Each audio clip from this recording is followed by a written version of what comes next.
Vamos à palavra de Deus, amados? Glória a Deus. Vamos à palavra do Senhor? Deus seja louvado. Te convido a você abrir a sua Bíblia em Atos dos Apóstolos, capítulo de número 6. Livro de Atos, capítulo de número 6, versículo 1 em diante. Atos dos Apóstolos, capítulo de número 6, versículo de número 1 em diante. Esse texto fala algo muito importante aos nossos corações, é uma passagem muito relevante a qualquer igreja de Jesus, porque aqui nesse momento, aqui acontece algo especial. Surge um ministério especial aqui. Mas não é simplesmente por isso. É porque nesse exato episódio aqui, nós vemos que Deus usa os seus servos, os apóstolos, para que eles resolvam um grande problema na igreja. Deixa eu te fazer uma pergunta. Você tem algum problema na sua vida? Oh, meu Deus do céu. Um só não, talvez você diga, né, pastor? Um só não. Você tem alguma dificuldade? Você tem alguma tribulação? É óbvio que todos nós temos. Mas tem vezes que parece que não é apenas um problema. É uma enxovarada de problemas, de dificuldades. Quando não, um abismo chama outro abismo, e de repente nós nos encontramos como que frágeis diante de várias circunstâncias, porque falamos, meu Deus, e agora? O que iremos fazer? Eu quero te dizer que nessa exata passagem que nós estaremos lendo agora, Deus soluciona um grande problema na igreja primitiva. Deus soluciona uma grande dificuldade. E eu tenho certeza que nessa noite Deus vai estar nos dando instruções, obrigado, filho, de como solucionarmos problemas e dificuldades. Afinal de contas, somos de Deus. Afinal de contas, a nossa casa é de Deus. Amém? Afinal de contas, essa igreja é de Deus. Então, nós não temos que ter medo do problema, e nem medo da dificuldade, e nem medo da provação. Pelo contrário, nós devemos, com o peito cheio, nariz ereto, enfrentar tudo aquilo que vier para nós. Por quê? Porque Deus sempre nos dará respostas. Amém, irmãos? Saiba disso. Quando garoto, Deus te dará respostas. Quando jovem, Deus te dará resposta e escape. Depois de adulto, Deus solucionará os nossos problemas e nos dará caminhos a seguirmos. E depois de casados, pastor, aí Deus vai te dar muito mais resposta, porque agora você cuida de uma mulher, ou quem sabe de um marido, e de filhos. E aí, pastor, as coisas acabam por aí? Não, e depois no ministério? Deus nos dará respostas. Por quê? Porque a obra é dele, o propósito é dele, a glória é para ele. Amém, queridos? Por isso eu disse, não temos que ter medo do enfrentamento. Temos que ter medo se não tivermos o vigor de enfrentar. Mas você e eu fomos chamados, não só para enfrentar, mas para vencer em Cristo Jesus todas as coisas. Amém? E aqui é uma história muito linda de algo que Deus realmente dá uma grande resposta, soluciona um grande problema. E eu te convido a você a ler comigo aqui Atos 6, do 1 em diante. Todos acharam? Atos dos Apóstolos, capítulo de número 6, versículo de número 1 em diante. Diz assim a palavra de Deus. Ora, naqueles dias, multiplicando-se o número dos discípulos, houve murmuração dos helenistas contra os hebreus, porque as viúvas deles estavam sendo esquecidas na distribuição diária. Então, os 12 convocaram a comunidade dos discípulos e disseram: não é razoável que nós abandonemos a palavra de Deus para servir às mesas. Mas, irmãos, escolhei dentre vós 7 homens de boa reputação, cheios do Espírito e de sabedoria, aos quais encarregaremos deste serviço. Quanto a nós, nos consagraremos à oração e ao ministério da palavra. O parecer agradou a toda a comunidade e elegeram Estevão, homem cheio de fé e do Espírito Santo, Filipe, Prócoro, Nicanor, Timão, Pármenas e Nicolau, prosélitos de Antioquia. Apresentaram-nos perante os apóstolos e estes, orando, lhes impuseram as mãos. Crescia a palavra de Deus e em Jerusalém se multiplicava o número dos discípulos. Também muitíssimos sacerdotes obedeciam à fé. Amém? Vamos orar? Querido Deus, amado e soberano Pai, nesse momento tão importante, nos colocamos diante da Tua Palavra. Querido Deus, sem a Tua Palavra nós não seríamos o que somos. É por meio do Senhor e da Tua Palavra que nós temos respostas.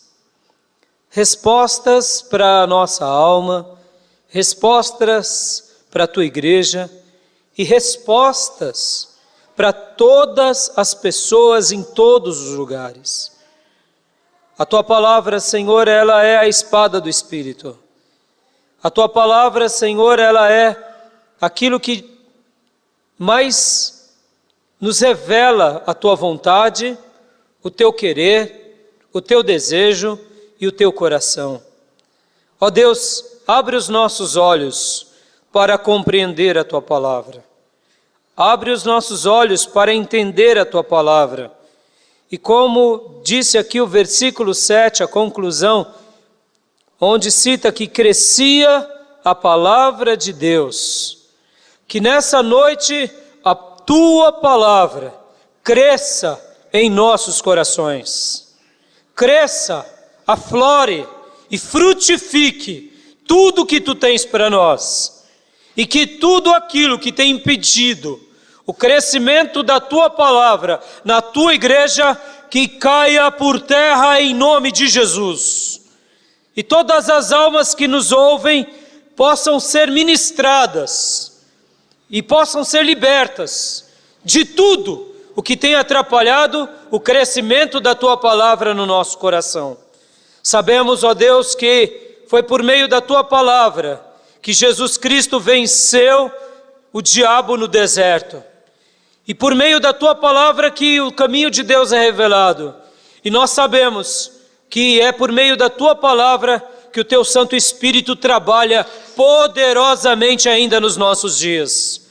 Vivifica a Tua Palavra pelo poder do Teu Espírito e fala aos nossos corações dessa noite, em nome de Jesus Cristo. Amém. Amém? Amém. O título da minha mensagem é Crescia a Palavra de Deus. Crescia a Palavra de Deus. Você vai entender muito bem a importância e a relevância desse título. Crescia a Palavra de Deus em Jerusalém e multiplicava-se o número dos discípulos e também muitíssimos, diz o texto, muitíssimos sacerdotes obedeciam à fé. Olha que coisa linda. Deixa eu te perguntar aqui, nessa introdução, a palavra de Deus tem crescido na sua vida? Porque uma criança tem uma linguagem diferente de nós adultos. Muitas vezes você chega para uma criança e fala assim: estou morrendo de fome. E ela diz: não papai, não morre não. Porque a linguagem de uma criança é diferente de uma linguagem de um adulto. Quando nós lemos aqui, crescia a palavra de Deus, se eu falo para uma criança, crescia a palavra de Deus, ela já vai imaginar uma Bíblia que cresce, que nem uma árvore.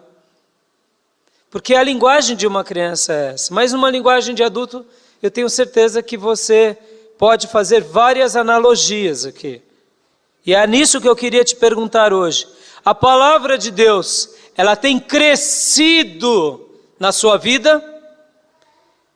Ela tem crescido e desenvolvido no teu intelecto? Ela tem crescido e desenvolvido nas tuas emoções? A palavra de Deus, ela tem crescido na sua família? A palavra de Deus, ela invade tudo que você faz? A palavra de Deus, ela é esse ser vivo, porque Hebreus vai falar que a palavra de Deus, ela é viva e eficaz. E ela é mais penetrante do que uma espada de 2 gumes, que penetra até a divisão do indivisível, que é alma e espírito, ossos e medulas. Ela é viva. Durante séculos tentaram fechar igrejas, matar pastores, missionários, mas a palavra de Deus continuou sendo propagada. Sabe por quê? Porque a palavra de Deus é viva. A palavra de Deus é viva. Por que ela é viva?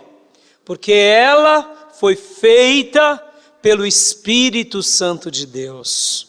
Homens santos, guiados pelo Espírito Santo de Deus, não escreveram segundo a sua erudição, antes falaram da parte de Deus. A palavra de Deus é a boca de Deus, e ela é viva. E hoje nós estamos aqui como igreja de Jesus Cristo, por quê? Porque nós fomos atraídos por esse livro sagrado para a glória do Senhor. Nós não cultuamos a Bíblia, nós não praticamos a bibliolatria, mas nós temos a palavra de Deus como caminho de Deus, como aquilo que o salmista dizia: lâmpada para os meus pés é a tua palavra e luz para o meu caminho. Todo crente de Deus, lavado e remido no sangue do Cordeiro, ama a Bíblia Sagrada. Tem desejo de conhecer a Bíblia Sagrada. E cada dia que ele lê, ele é mais ministrado. Eu preguei numa quarta-feira passada, Atos 1:8 e Atos 1:3, onde se fala sobre o poder de Deus. Que a Bíblia, ela é o poder de Deus.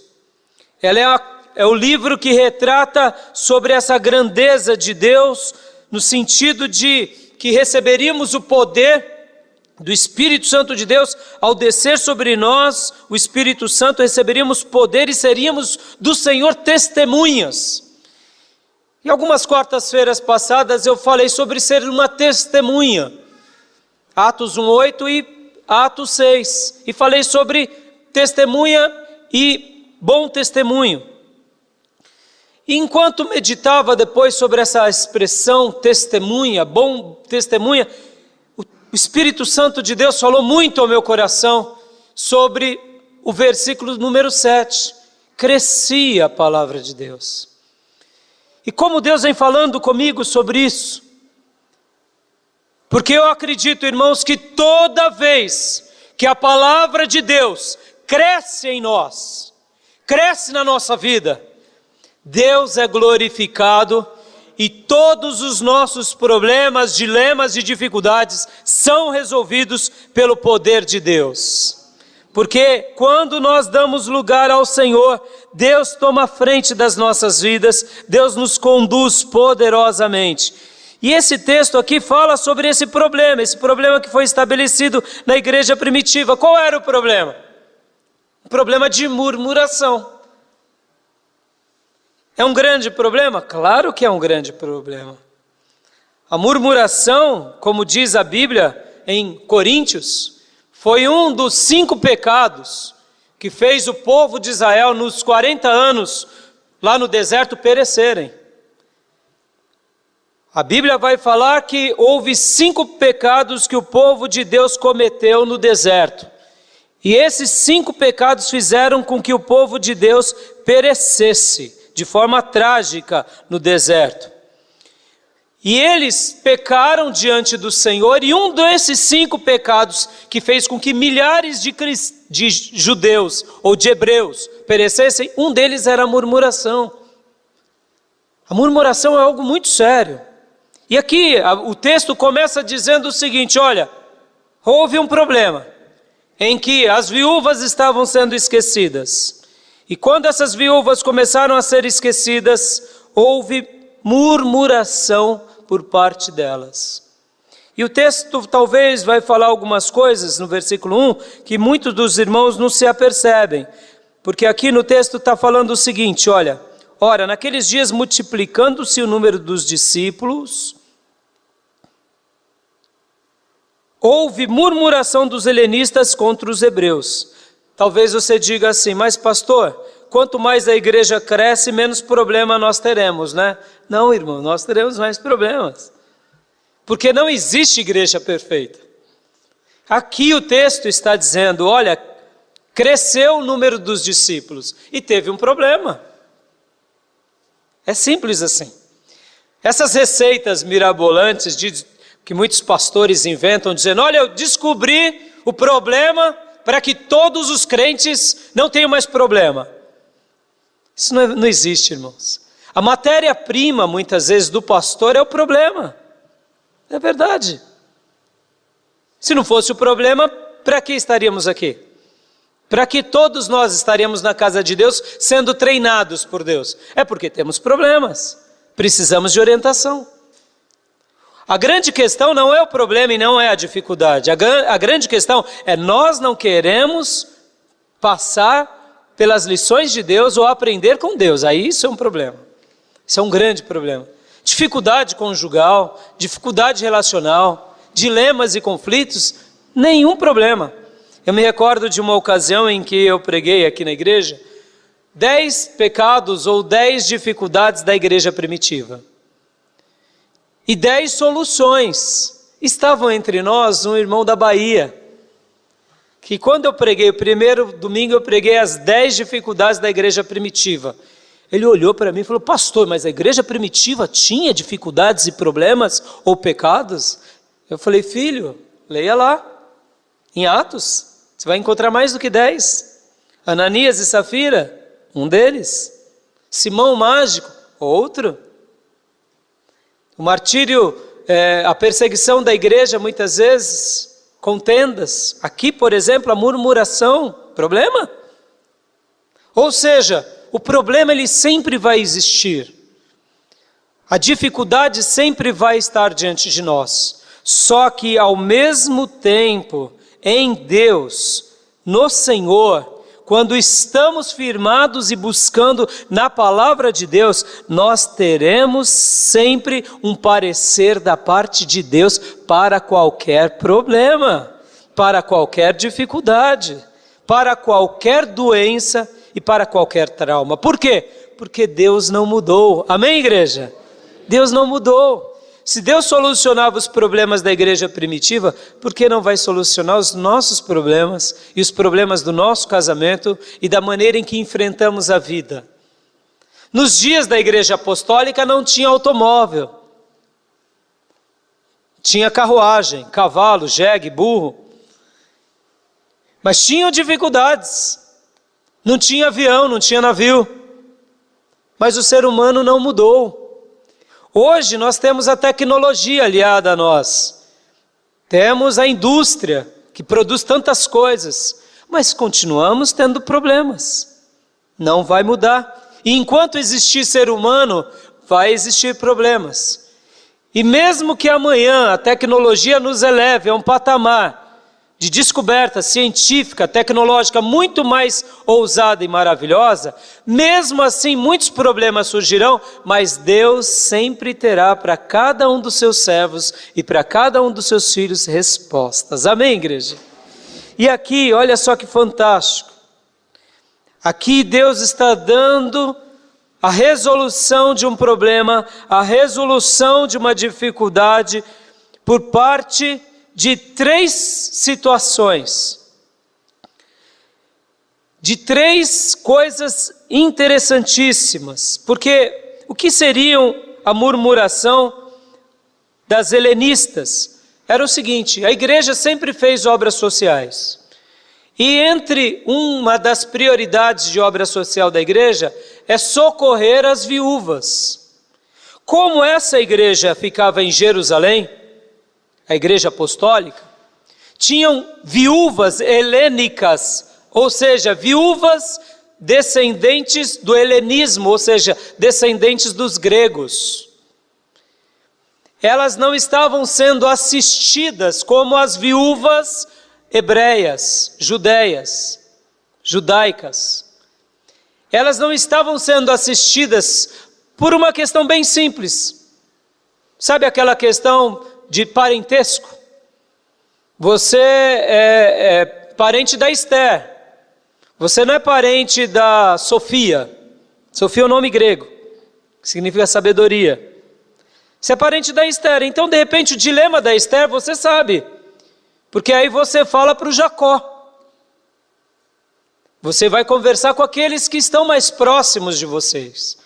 E dentro da igreja de Jerusalém, aqui não é que estava tendo acepção de pessoas, mas estava tendo um problema. Um grupo da igreja não estava sendo assistido. E dentro da solução, os apóstolos vieram e souberam do problema, como diz no versículo 2. Então os 12 convocaram a comunidade dos discípulos. Ou seja, vamos resolver esse problema. Uma igreja saudável, uma igreja madura participa de tudo, irmãos. Uma igreja de soldadinhos de chumbo, não. Soldadinhos de chumbo, você doutrina todo mundo igual. Todo mundo fala que nem um pastor, todo mundo ora que nem um pastor, porque se fugir do ungidão, tá alguma coisa errada. Numa igreja madura não, irmãos. Numa igreja madura, as pessoas elas são do jeito que Deus as fez ser. Numa igreja madura, a diversidade é um fator de valor.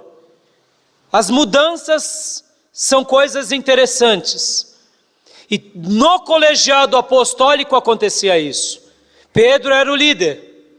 Tiago e João eram os seus auxiliares. E depois vinham os demais. Mas havia uma diversidade. Havia contato entre eles. E agora então Pedro chama todo o colegiado, não só dos apóstolos, mas chama quem? A igreja. Vamos discutir. Estamos com um problema, precisamos resolver o problema. Irmãos, nós temos uma ideia muito errada de que a igreja e os crentes são bobinhos. Não, irmãos. Os crentes são sábios, porque sobre eles repousa o Espírito Santo de Deus. Muitas vezes, pessoas mal intencionadas tiranizam rebanhos, mas graças a Deus, uma verdadeira ovelha de Jesus ouve a voz do Mestre. E toda vez que o Mestre fala, ela dá ouvido à palavra dele, amém? E aqui então eles reúnem toda a comunidade. E aqui eles se posicionam.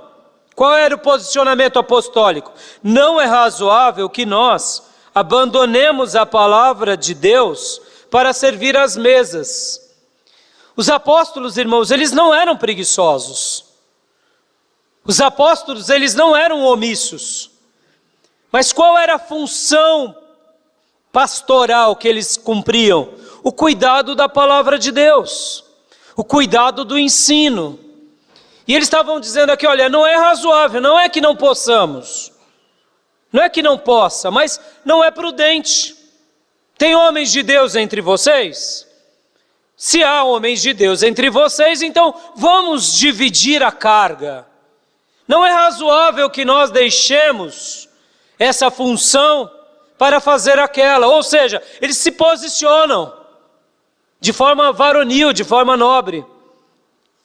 E aí eles dão aqui 3 resoluções para resolverem esse problema. Mas, irmãos, escolhi dentre vós 7 homens, não precisavam de muitos. Só lembrando que lá em Atos 2, quando se converte, essa igreja já tinha 5.000 membros, aliás, 3.000 membros, tá bom? Só queria te lembrar desse detalhe. Depois, um pouquinho mais para frente, a Bíblia vai falar que já era por volta de 5.000 membros que tinha a igreja. Então, uma igreja de 5.000, tinha apenas 12 apóstolos, alguns profetas e mestres. E diáconos, não precisava de 500 diáconos, bastava 7, para resolver esse dilema das helenistas.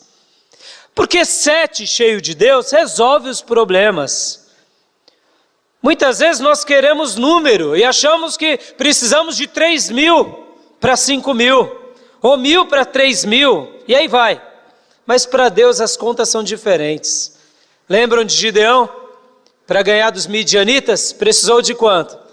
300. A conta de Deus é diferente, irmãos. 7 cheios dos critérios de Deus resolvem tudo. Muitas vezes 70 vazios não resolvem nada. Olha que interessante. 7 homens, e aí ele dá as 3 soluções do problema. Quais eram? Homens de bom testemunho, ou de boa reputação, cheios do Espírito Santo e de sabedoria.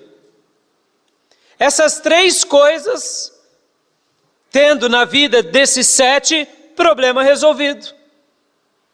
E aí eles continuam dizendo, quanto a nós, quem nós? Os apóstolos.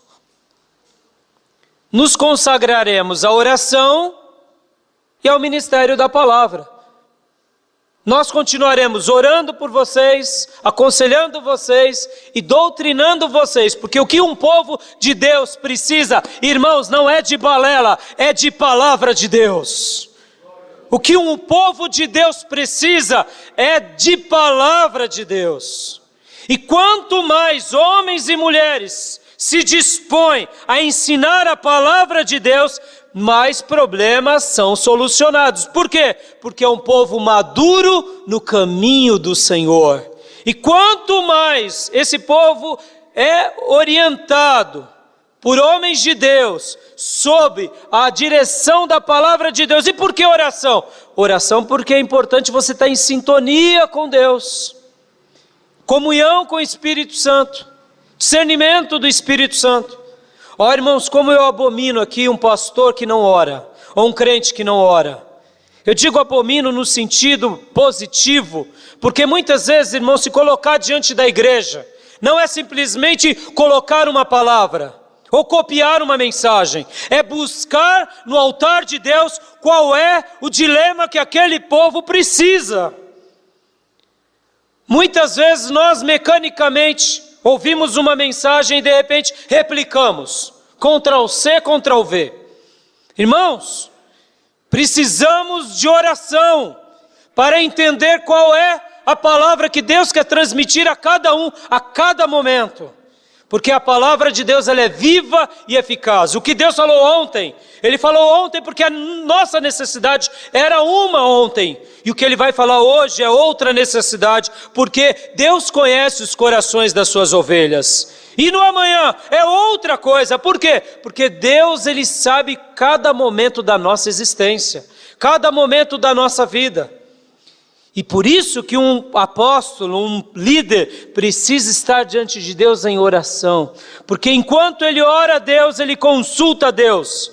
E depois de orar, Deus revela para ele, ilumina para ele o caminho que ele tem que nutrir aquele rebanho. Para quê? Para que esse povo possa ver a graça e a mão de Deus sobre eles. E a função apostólica aqui, a função pastoral aqui era qual? Era essa. Não é prudente. Não é prudente por quê? Porque sob o homem de Deus repousa algo muito mais prudente, que são os caminhos dos testemunhos do Senhor ao povo do Senhor. E aqui no versículo 5, diz, o parecer agradou a toda a comunidade. Ou seja, quando homens de Deus são guiados pelo Espírito Santo de Deus, tem uma clara compreensão do Espírito Santo de Deus, e separam agora obreiros sobre a orientação do Espírito Santo de Deus, a igreja, sobre a orientação do povo de Deus, também se alegra em nome de Jesus. Notem bem, irmãos, um colegiado apostólico, cheio do Espírito Santo, líderes agora sendo nomeados diáconos. A palavra diácono no grego, ela é servo, é diáconos. Diáconos no grego é aquele que serve, é aquele que está disposto a servir. Assim como no tabernáculo e no templo tinha os sacerdotes, que eram os pastores do Antigo Testamento, os levitas, nós achamos que os levitas, eles eram apenas os músicos. Não, eles se tornam levitas nos dias de Davi. Músicos nos dias de Davi.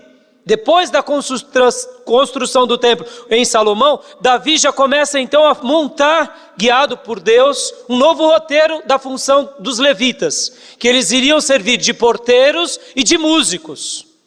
No entanto, o sacerdote era aquele que fazia o sacrifício, era aquele que cuidava do povo, era aquele que orava pelo povo, e os levitas eram os auxiliares dos sacerdotes. Numa outra linguagem bem comum, acontece a mesma coisa aqui com os apóstolos. Os apóstolos eram essas pessoas pelas quais ensinavam, ministravam, conduziam, na semelhança dos profetas e dos sacerdotes. E os levitas agora aqui no Novo Testamento são quem? Os diáconos, que é aqueles que servem os apóstolos. Muitas vezes, em muitas igrejas, o corpo diaconal, ele serve apenas para distribuir a ceia. Hoje é nosso dia de ceia. Não, o diácono é aquele que distribui a ceia. E o que mais ele faz? Não, não faz mais nada, pastor, porque ele só distribui a ceia. Não, irmãos. Diácono é aquele que serve. É aquele que está disposto a servir. Aonde? Na igreja, fora da igreja, ação social, trabalhos. É aquele que realmente regaça a manga e diz: pastor, o que precisa ser feito? Olha, irmãos, a gente vai precisar fazer. Então vamos lá, é o corpo diaconal, é esse corpo forte que toma a frente da igreja e que vai à frente. Por quê? Porque a igreja precisa desses que servem. E aqui então, notem bem, homens cheios do Espírito Santo, agora separam servos cheios do Espírito Santo, e a igreja que outrora tinha murmuração, agora acaba a murmuração. Por quê? Porque a igreja também, ela é uma igreja que deve ser cheia do Espírito Santo. Aleluia!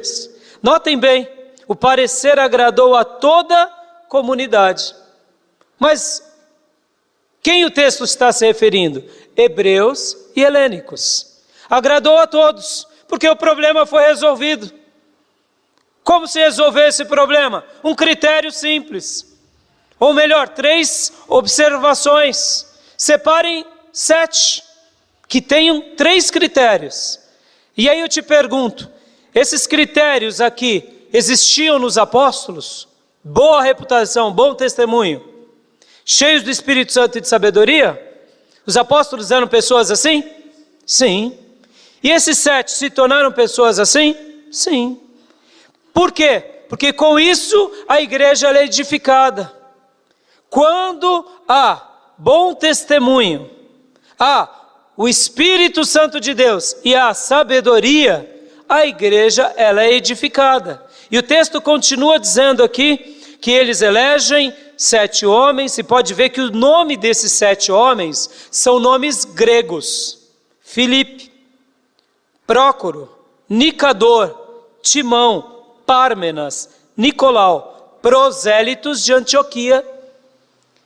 Prosélitos é daquela região. Aí fica aí a dica para alguma irmã que está grávida. Nicolau, Pármenas, Prócoro, Nicanor. Eu prefiro Raimundo, fica a minha dica para vocês. E aqui o texto diz: apresentaram esses 7 perante os apóstolos, e eles, orando, lhes impuseram as mãos. Pastor, impor as mãos, é impor as mãos de cura? Aqui não, aqui é impor as mãos de ordenação. No Novo Testamento o apóstolo Paulo vai falar: não seja precipitado em impor as mãos. Antes, procure ver se o obreiro, o diácono e o pastor, se eles são aprovados. Se eles forem aprovados, coloquem as mãos, imponham as mãos e os ordene. No Novo Testamento é ordenação, no Velho Testamento é consagração. Deus muda, Deus acrescenta-nos. E aqui, irmãos, vem o versículo 7. Crescia a palavra de Deus, aleluia. Crescia a palavra de Deus. Eu quero te fazer uma pergunta aqui. Tem tido dificuldades na sua vida? Então eu quero te dar 3 caminhos de Deus para a solução de todos os problemas da sua vida. Busque em primeiro lugar essa instrução que os apóstolos deram nesse problema. Em primeiro lugar, os apóstolos, eles eram homens de oração e homens cheios do Espírito Santo. Mas aqui eles estão indo à igreja, a mim e a você muitas vezes. E ele está dizendo para nós hoje, quer resolver os seus problemas? Busque sempre alguém que tenha um bom testemunho. Em outras palavras, alguém que tem uma boa reputação. Porque quem dá um bom testemunho, dá um grande exemplo de vida. Muitos problemas da igreja contemporânea não são resolvidos porque ou faltam esses 3 critérios ou falta um desses 3 critérios. E aí eu te digo que o problema não é resolvido. Por quê? Porque Deus está dizendo aqui que houve um problema na igreja primitiva, houve um problema e Deus deu uma solução dando 3 caminhos. E essa solução é para a nossa vida também, o tempo todo. Agora, quando eu falo de bom testemunho, de bom exemplo, pessoas de boa reputação, deixa eu acrescentar algo aqui. Não busque alguém perfeito, irmão. Não busque. Porque o único perfeito que existiu foi Jesus. Mas busque alguém que realmente tenha caráter e que dê bom testemunho. Isso sim você deve buscar, você deve achar e você deve se espelhar. Amém, queridos? Porque há uma grande diferença entre pessoas perfeitas e pessoas de caráter. Quem éramos nós ontem? Mas quem somos nós hoje? Será que temos dado valor ao nome cristão? Lembrem-se que na igreja de Antioquia da Síria, pela primeira vez, eles receberam o nome de cristão. E cristão significa pequenos cristos. Que possamos ser pequenos cristos aonde estivermos em nome de Jesus. Pessoas que dão bom testemunho. Bom testemunho é até mesmo saber como se consertar, como se ajeitar, como reparar as suas mazelas. Isso é dar um bom testemunho. Segundo lugar, aqui o texto diz: pessoas que tenham o Espírito Santo de Deus. Aleluia. Presta bastante atenção nessa máxima que eu vou dizer. Todos aqueles que têm o Espírito Santo de Deus deixam marcas do Espírito Santo de Deus. E todos aqueles que têm outro espírito, que não é o Espírito Santo de Deus, deixam marcas também desse outro espírito. Pensem nisso. Um vaso de Deus transborda de Deus. Um vaso da carne transborda coisas da carne. Alguém que é de Deus, ele não simplesmente testemunha Deus diante de todos, mas ele vive Deus, inclusive quando ele sonha, inclusive quando ele está sozinho, nos momentos mais sombrios da sua vida. Quem é de Deus, testemunha Deus o tempo todo, indiferente de quem esteja diante dele. Mas um religioso muitas vezes dissimula religiosidade barata na presença das pessoas. E o segundo motivo aqui, que Deus nos deixa para que a gente possa resolver os nossos problemas, é: busque o Espírito Santo de Deus. Busque.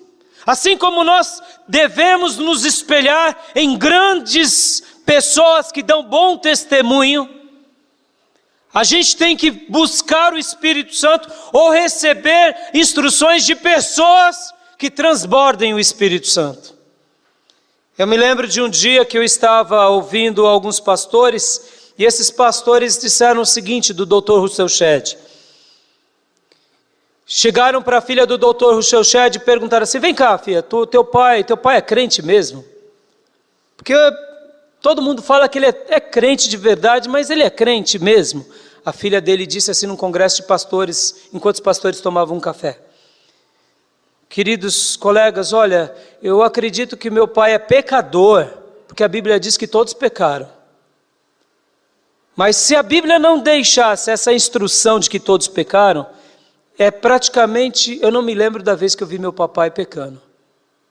Ou seja, o homem que transborda Deus aonde ele vai. Transborda Deus no que ele faz, na forma que ele aconselha. Irmão, um homem de Deus, muitas vezes dialogando, conversando, informalmente, transborda a unção. É ou não é? Vocês que já viveram do lado de homens de Deus sabem disso. Estão brincando e ele está transbordando até através das brincadeiras. Estão falando sério, está transbordando. Está dando dura, está transbordando. Está brincando, a brincadeira é santa. Já notaram isso? Tem homens de Deus que parecem demonstrar uma espiritualidade, mas na primeira ocasião de bife sai picanha, alcatra, maminha, é carne pura, sangue. As brincadeiras é cheia de veneno, é cheia de coisa ardilosa. Aí você fala: mas lá na igreja, lá na oração, o irmão era tão fervoroso, mas agora, né, tanto pecado, é tanta ofensa, é tanta maledicência, é tanta facção, é tanta retaliação. Meu Deus, o que está acontecendo? Aí eu digo: o Espírito que realmente está nele abunda sobre todas as coisas da sua vida. Guarde isso, querido. Um homem de Deus, aonde ele está, ele transborda. Ele transborda na igreja, ele transborda em casa, ele transborda no trabalho, ele transborda até quando é testado. Sabe por quê? Porque ele dá daquilo que ele mais tem. O que ele tem é o Espírito Santo de Deus que repousou sobre ele.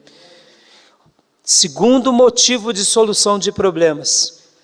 Quando nós temos homens que dão bom exemplo, bom testemunho, são âncoras para a nossa vida. Todos nós precisamos de modelos na nossa vida. Temos um livro de grandes modelos, amém, queridos? E temos um livro que esbanja unção, a Bíblia Sagrada. Terceiro motivo pelo qual os nossos problemas são resolvidos: sabedoria. Aleluia. Sabedoria. Homens e mulheres que tenham sabedoria. Quando nós nos encontramos com alguém que tem sabedoria, é diferente. Por quê? Porque exala dele entendimento, exala dessa pessoa compreensão. Compreensão do que? Das coisas de Deus, das coisas da vida. A sabedoria é muito mais do que o conhecimento acadêmico. E aqui eu me encanto com pessoas sábias que muitas vezes não saíram do primário. Porque a sabedoria não tem nada a ver com currículo. A sabedoria tem a ver com a maneira pela qual a pessoa é apercebida a vida. Tem muitas pessoas que têm currículo e não tem nada de sábio. No primeiro problema, ofendem, xingam, ou quem sabe dão com um diploma na cabeça dos outros, com toda a estupidez que lhes é bem propícia. Não estou dizendo que eu sou contra a universidade, pelo contrário, vocês sabem disso, do meu apreço à faculdade, do meu incentivo à educação. Mas a sabedoria é muito mais que isso, a sabedoria é muito mais que isso. Sabe, a sabedoria, ela nasce de um coração que teme a Deus. O princípio da sabedoria é o temor ao Senhor. Muitos filhos de Deus, filhas de Deus, apaixonadas por Deus, recebem o dom da sabedoria. E eles conseguem conduzir as suas próprias vidas, os seus próprios lares, com muita sabedoria, muito mais do que muitos magistrados. Margaret Thatcher, uma grande primeira-ministra da Europa, ela começou fazendo gestão. Antes dela ser primeira-ministra, ela cuidava da quitanda do seu pai. Ela era uma administradora. Depois disso, se tornou uma das mulheres mais influentes do mundo. Sabe por quê, irmãos? Quem administra os problemas no seio da sua família, e é um homem ou uma mulher temente a Deus, que busca em Deus respostas, Deus o coloca sobre grandes coisas. Muitas vezes dentro do nosso círculo de convivência tem homens sábios demais e mulheres sábios demais. Por quê? Porque são pessoas que são sábias, mas não têm currículo nenhum. E muitas vezes a solução do nosso problema está em ouvir dessas pessoas instruções, em ouvir dessas pessoas soluções, e principalmente de todos aqueles que foram cheios de Deus, porque todos aqueles que são cheios de Deus sempre terão respostas para as nossas vidas. Quando falta um desses critérios, a igreja perece, o problema aflora. Mas quando nós temos esses 3 critérios, o problema é resolvido. Nessa noite eu quero te desafiar a orar comigo, quero fazer um desafio ao seu coração. Quero orar para que Deus realmente derrame sobre nós essa graça poderosa do Espírito Santo de Deus, nos guiando, nos conduzindo, aonde? A uma vida de bom testemunho e uma vida de muita sabedoria. Por quê? Porque eu tenho certeza que a nossa vida será resposta para muitas pessoas. Eu tenho certeza que Deus te trouxe hoje aqui, porque Ele quer que você e eu possamos aprender no exemplo da igreja primitiva, esses posicionamentos. Os apóstolos aqui foram firmes. Não é prudente que a gente faça outra coisa. Nós vamos continuar orando e ensinando a palavra. Mas eu quero dar uma sugestão, qual? Levante entre vocês 7 homens, cheios do Espírito Santo, que dão bom testemunho, que sejam pessoas modelo na sociedade. Porque muitas vezes, irmãos, deixa eu abrir um parênteses aqui, uma pessoa dissimuladora, ela consegue enganar por pouco tempo, mas não consegue enganar por muito tempo. Porque uma mentira, ela consegue enganar a gente por pouco tempo, mas não consegue enganar a gente por muito tempo. Porque todos aqueles que mentem, toda vez que mentem, eles têm que se lembrar para a sua mentira. E chega uma hora que todas as nossas mentes são falhas. E é por isso que a mentira tem perna curta, como dizem. Ou seja, mas dá uma mancada, tem a perninha curta. Por quê? Porque chega uma hora que a gente se esquece. Porque nós somos habituados a fazer aquilo que de fato fomos condicionados. E se uma pessoa ela é mentirosa e ela enganou alguém, chega uma hora que ela vai acabar revelando essa mentira. Por isso que a dissimulação ela é um perigo para as nossas vidas. E o bom testemunho aqui do texto sendo deixado é para mostrar, quem dá um bom testemunho vai dar um bom testemunho onde ele for. Ele dá um bom testemunho na estrada, ele dá um bom testemunho na empresa, ele dá um bom testemunho na faculdade, ele dá um bom testemunho na família. Por quê? Porque ele dá um bom testemunho. Porque diante da igreja, irmãos, cheirosinha, um monte de crente, dando glória a Deus, aleluia, é fácil dar um bom testemunho. Aliás, gera boa reputação. Agora, lá no trânsito, com aquele monte de gadareno, aí é difícil dar bom testemunho. Aquelas pessoas te fechando, aqueles outros brigando, é difícil dar bom testemunho. Por que é difícil? Porque ali você é colocado na prova, lá na empresa.